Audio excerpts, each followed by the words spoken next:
Let's go and take a look at lesson 4.4 mean value theorem. It starts first with the Rolle's theorem, which is directly a specific case of the mean value theorem. So the Rolle's theorem says that, again, somewhere you have these pictures here. Somewhere, if you have a function and has two values that are equal to each other, so you can see f of a equals f of b, then we know that the derivative has to equal 0 at some point, right? That you're going to end up with a maximum or a minimum value within that.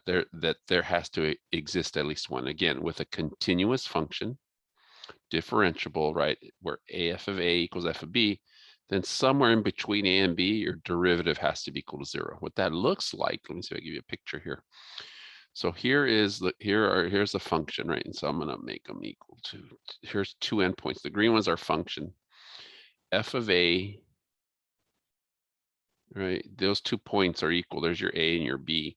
Here is the purple line is the slope of the tangent line, which is our derivative. And then somewhere in between the orange and the blue, somewhere I should get my derivative should be equal to 0, right? Or you have this horizontal tangent line where the slope is 0. That's it. That has to happen when you have 2 points, no matter where those 2 points are.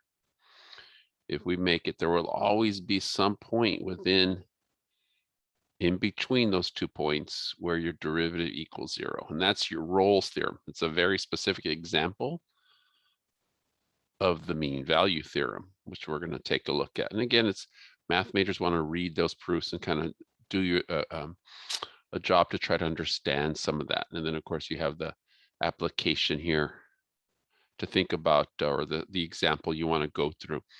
Now, mean value theorem, right? You can see a picture here. It has to do with two endpoints. They don't have to be equal to each other. Two general endpoints, A and B.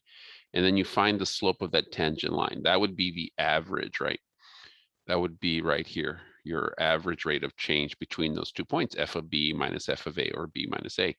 And what the mean value theorem mean, right? The average, the mean value theorem is that somewhere in between a and b, that you have to have a derivative. The derivative of your function has to equal to that average value, or the mean, right? The mean of those two endpoints. Again, I can use the same, and here's the official definition. And I can use, again, this image here. Let's put these 2 points wherever. There's one that's here, one up above, and then somewhere, since that's a differential continuous, somewhere along that derivative of the graph, somewhere that derivative has to be equal to the average value right there. Remember, the f prime, right, or the difference quotient between those two endpoints is the average rate of change. And so somewhere, at least one time within that interval, your derivative will be equal to that average, at least one time. And that's what the mean value theorem is stating as you look at that. And let me finish that one more time. And again, it doesn't matter what side I put those points on, right? At some point, somewhere, my derivative will be here at this point. The instantaneous rate of change will be equal to the average rate of change at least one time. And the common application that people talk about, or you can Google, will come up like your average, how fast you drive. And there's, I guess, an example here, right? That if you say you drive, it took you your average velocity somewhere to go from point A to point B, or you go from your house to your mom's house, or from your house to campus, and your average speed was 30 miles per hour, somewhere on that drive, right, your average speed, your rate of change from beginning to end was 30 miles per hour. Somewhere along that drive, you had to have driven at least exactly 30 miles per hour, at least one time on that drive. And that's an application of the mean value theorem.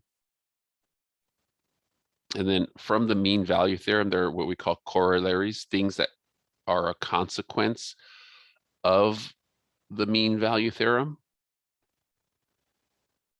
So one of these is this idea of, if again you have a differential function, and if f prime of x equals 0, right? Then f of x equals a constant, right? If it equals f of x prime of 0 equals 0 for all x, then we know f is a constant function. There's no rate of change, right?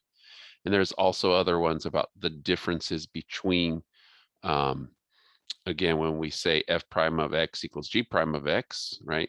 Then we know that f of x equals g of x plus c. They don't have to be, and again, they don't have to be identical functions. They just have to have the same rates of change. That's an interesting idea. I would think about what that means here, not just the proof, but the idea. How could, if f prime equals g prime, that means f of x and g of x are not exactly equal. They can be, but they don't have to be. They're just offset by a constant. You want to think about what does that mean as we look at that. And then the other things related to are these about increasing and decreasing functions. This becomes an important idea as we look at this here. You see how this is the derivative is positive, your function's increasing. Your derivative is negative, it's decreasing the rates of change. So somewhere between an increase and a decrease, you're going to have a maximum value, right? And its slope, the derivative has to be equal 0 here, going back to what we've learned. And then it starts to increase again, which means the derivative has to equal 0 here again. A minimum value, back to the previous lessons as we've been thinking about increasing and decreasing functions, how that can help us determine if we have a maximum or if we have a minimum. The derivative is greater than 0, less than 0. We know the function's increasing or decreasing.